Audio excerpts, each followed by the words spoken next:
ராசியில பிறந்த உங்களுக்கு இந்த வாரத்துல உங்களுடைய 8ஆம் இடத்துல செவ்வாய் புதன் இருக்காங்க. அக்டோபர் 17க்கு அப்புறம் சூரிய பகவான் அங்க வருவார். இந்த வாரம் நீங்க கொஞ்சம் கடந்த வாரம் மாதிரி அமைதியாகவும் பொறுமையாகவும் இருக்க வேண்டிய வாரம். ஸோ உங்களுடைய 8ஆம் இடம் தேவையற்ற செலவினங்கள், தேவையற்ற பிரச்சனைகள் சந்திப்பதற்கான வாய்ப்பு இருக்கு. பொறுமையாக இருங்க. அப்பாவுடைய உடல் ஆரோக்கியத்தை கவனம் செலுத்துங்க.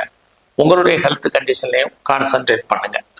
இந்த வாரத்தில் உங்களுடைய பிஸ்னஸ் எப்படி இருக்குன்னு பார்த்தா பிஸ்னஸ் வருமானம் இருக்கு, பட் லாபம் நீங்கள் லாக் ஆகிறதுக்கான வாய்ப்பு இருக்கு, அல்லது லாபம் வர்ற மாதிரி ஒரு தோற்றம் அந்த பணம் முடங்குவதற்கான சூழ்நிலைகள் இது அத்தனையும் மீன ராசியில் பிறந்த உங்களுக்கு இருக்கு.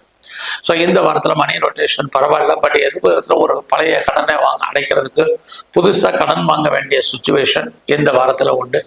மேரிட்டல் லைஃப்பை பொறுத்த கணவன் மனுக்கள் சின்ன சின்ன கருத்து வேறுபாடுகள், சண்டை சச்சரவுகள் இருக்கு. வேலை வாய்ப்புகளில் கான்சென்ட்ரேட் பண்ணுங்க. குறிப்பாக அக்டோபர் 17க்கு அப்புறம் வேலையில் ரொம்ப ரொம்ப பொறுமை. எல்லாரும் சொல்றத பொறுமையாக கேளுங்க. மற்றவங்களோட கோஆப்ரேட் பண்ணுங்க. உங்களுடைய சுப்பீரியராக இருக்கட்டும், கலீக்ஸாக இருக்கட்டும், உங்களுக்கு சப்பார்டினேட்டாக இருக்கட்டும், எல்லாரையும் அட்ஜஸ்ட்மெண்ட் பண்ணிடுங்க. ஏன்னா 8ல் இதில் கிரகங்கள் இருக்கிறது தேவையற்ற பிரச்சனைகள், மன வருத்தங்கள், வெளியே சொல்ல முடியாத பிரச்சனைகள் இருக்கு. உடல்லையும் மனசுலையும் வலிகள், வேதனைகள் இருப்பதற்கான வாய்ப்பு அத்தனையும் உண்டு. மீன ராசியில பிறந்தவங்களுக்கு 12ஆம் இடத்துல ராகு, அவரும் குருவுடைய நட்சத்திரத்துல இருக்கிறது. உங்களுக்கு வாய்ப்பு இருக்கிறவங்க எல்லாம் வெளியூர்ல வெளிநாட்டுல இன்வெஸ்ட்மெண்ட் பண்ணுங்க, ரொம்ப நல்லது. பெரிய லெவல்ல ஸ்டார்ட் அப் கம்பெனி ஆரம்பிக்க நினைக்கிறவங்க, இண்டஸ்ட்ரியை ஸ்டார்ட் பண்ண நினைக்கிறவங்க அத்தனை பேரும் இந்த வாரம் வெயிட் பண்ணுங்க. ஸோ இந்த வாரம் அக்டோபர் 18க்கு அப்புறம் குரு 5க்கு வரக்கூடிய இந்த காலங்கள்ல யாரெல்லாம் ரொம்ப நாளாக கிட்ஸை எதிர்பார்த்து காத்துட்டு இருக்கீங்களோ குழந்தை கிடைக்கும். குழந்தைகளால் மகிழ்ச்சி, குழந்தைகளால் சந்தோஷம், இது அத்தனையும் அக்டோபர் 18க்கு அப்புறம் இருக்கு. அந்த காலங்களில் எதிர்பாராத தெய்வ தரிசனம், ஆலய தரிசனம் உங்களுக்கு அமைவதற்கான வாய்ப்புகள் நிறைய இருக்கு. இந்த காலங்களில் பிஸ்னஸ் நார்மலாகவே இருக்கும் தான் சொல்லணும். ஸோ எது எப்படி இருந்தாலும் ஃப்ரெண்ட்ஷிப்பை மெயின்டைன் பண்ணுங்க. நல்ல நட்பு வட்டாரம் உங்களை விட்டு பிரிவதற்கான வாய்ப்பு இருக்கு.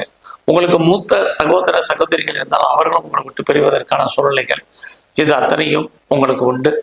எது எப்படி இருந்தாலும் அக்டோபர் 18க்கு அப்புறம் குரு பகவான் உங்களுக்கு 5ஆம் இடத்துக்கு வரும்பொழுது ஏறையர்கள் உங்களுக்கு கிடைப்பதற்கான வாய்ப்பு.